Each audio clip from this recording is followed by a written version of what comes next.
Assalamualaikum warahmatullahi wabarakatuh. Saya Siva Nurpadilah dengan NIM 22851-914 dari Universitas Sultan Ageng Tirtayasa.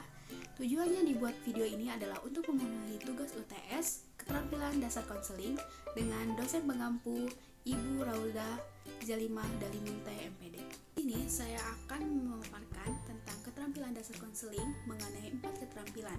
Yang pertama ada keterampilan penerimaan, kedua ada keterampilan membuka percakapan, yang ketiga ada keterampilan bertanya, lebih tepatnya ke pertanyaan terbuka dan tertutup, dan yang terakhir ada keterampilan listening. Yuk simak penjelasannya.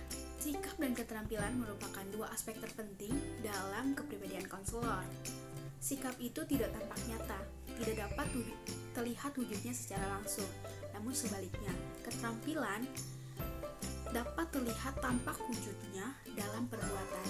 Fungsi keterampilan bagi konselor adalah suatu upaya merefleksikan sikap-sikap yang dimilikinya terhadap klien. Untuk menjadi konselor yang efektif, maka diperlukannya keterampilan yang mendukung untuk kinerja konselor tersebut. Maka kita langsung ke pembahasan yang pertama. Pembahasan yang pertama yaitu tentang keterampilan penerimaan.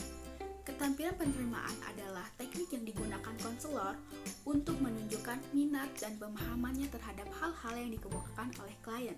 Tujuannya yaitu agar klien merasa nyaman, tenang, dan merasa dapat dihargai. Dalam keterampilan penerimaan ada dua bentuk, yaitu bentuk verbal dan non-verbal. Ada bentuk verbal, yaitu bentuk verbal pendek, misalnya dengan kalimat teruskan, oh, ya. Ada bentuk verbal bentuk panjang seperti saya memahami, saya mengerti.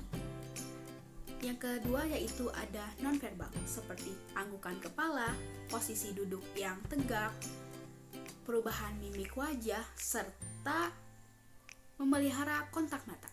Contoh penggunaannya seperti klien, Bu, saya merasa kesepian ketika ibu saya wafat. Saya dapat memahami bagaimana perasaan Anda saat ini. Bagaimana aku tak kesepian, Bu? Yang biasanya menghibur ketika aku sedih sudah tidak ada. Konselor hanya mengangguk-anggukkan kepala sambil berkata, Yang kedua ada keterampilan membuka percakapan atau opening atau pembukaan adalah keterampilan atau teknik yang digunakan konselor untuk membuka atau memulai komunikasi dengan konseling.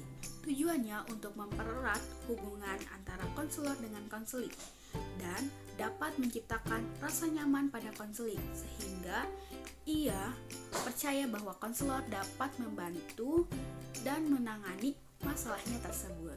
Ada beberapa hal yang harus dilakukan konselor dalam melakukan teknik opening ini.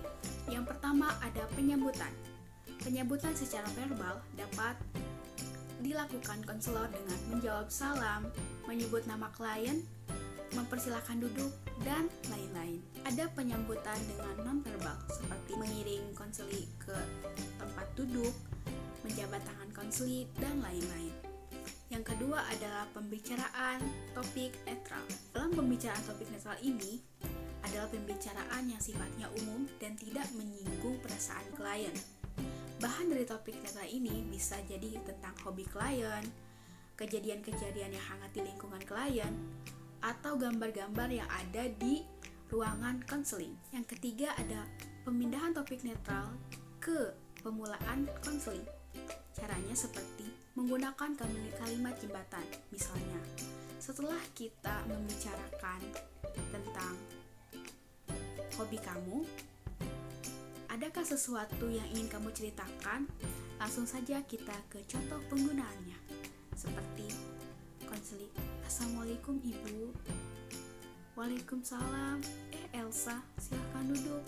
Konselor mengiring konseli ke tempat duduk. Terima kasih Ibu. Bagaimana kabar Salsa? Sambil tersenyum. Alhamdulillah baik. Alhamdulillah. Apa yang ingin kamu bicarakan dengan datang ke ruangan ini, Salsa? Konseli, ada yang ingin saya bicarakan Ibu. Perihal saya bingung akan melanjutkan sekolah atau tidak. Selanjutnya ke pembahasan ketiga, mengenai keterampilan bertanya atau question. Keterampilan bertanya atau question adalah keterampilan mengajukan pertanyaan untuk menggali informasi.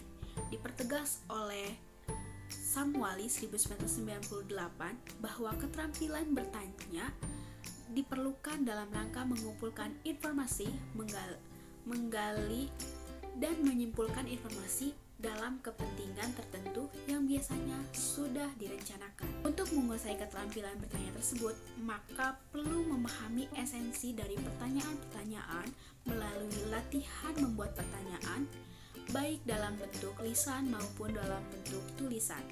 Adapun tujuan dari keterampilan bertanya ini adalah, yang pertama adalah dorongan untuk konseli agar menceritakan masalahnya secara terbuka dan tidak menutup diri. Yang kedua yaitu untuk membantu konseli agar dapat lebih spesifik dan lebih konkret dalam menceritakan masalahnya. Yang ketiga yaitu untuk membantu konselor mendapatkan pemahaman yang jelas dari situasi konseli saat itu. Terdapat dua kategori atau dua golongan pertanyaan yang dapat digunakan oleh konselor. Yang pertama yaitu ada pertanyaan tertutup atau closed question. Pertanyaan tertutup biasanya pertanyaan yang mengarahkan ke jawaban yang spesifik. Dan biasanya jawaban yang diharapkan pun singkat dan pendek. Jawabannya seperti ya atau tidak.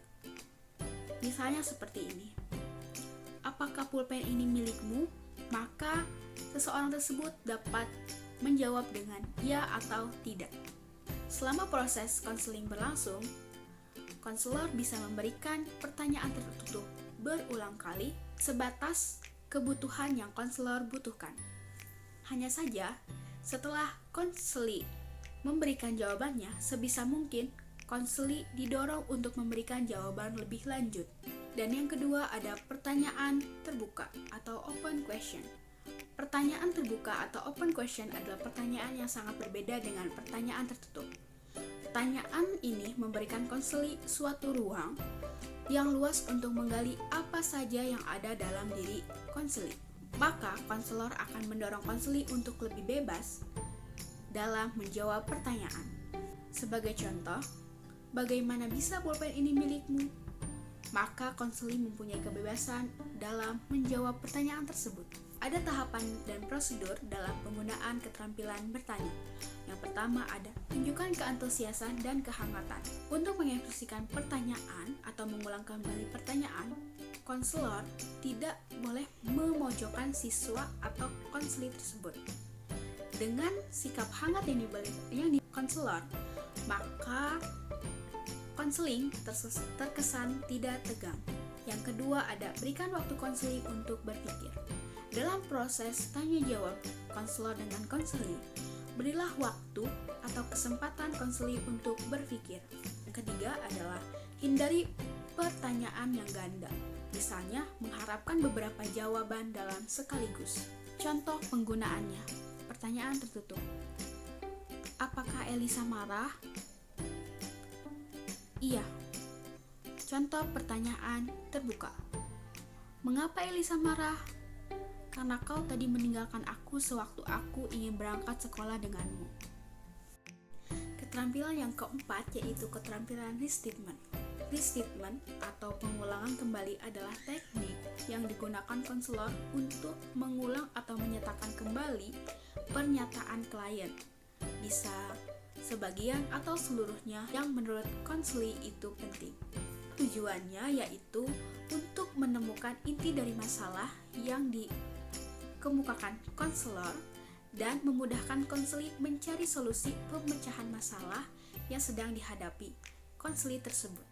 Adapun tahap dan prosedurnya yaitu yang pertama, ada pengulangan harus persis sama dengan apa yang dinyatakan oleh klien, tidak boleh menambah atau menguranginya. Yang kedua, intonasi konselor hendaknya variatif dengan memperhatikan pernyataan klien. Contoh penggunaannya seperti sebetulnya saya ingin masuk jurusan teknik sipil, tetapi tapi bapak saya tidak setuju bila saya masuk jurusan tersebut. Bapak tidak setuju. Cukup sekian dari saya. Kurang lebihnya mohon maaf. Assalamualaikum warahmatullahi wabarakatuh.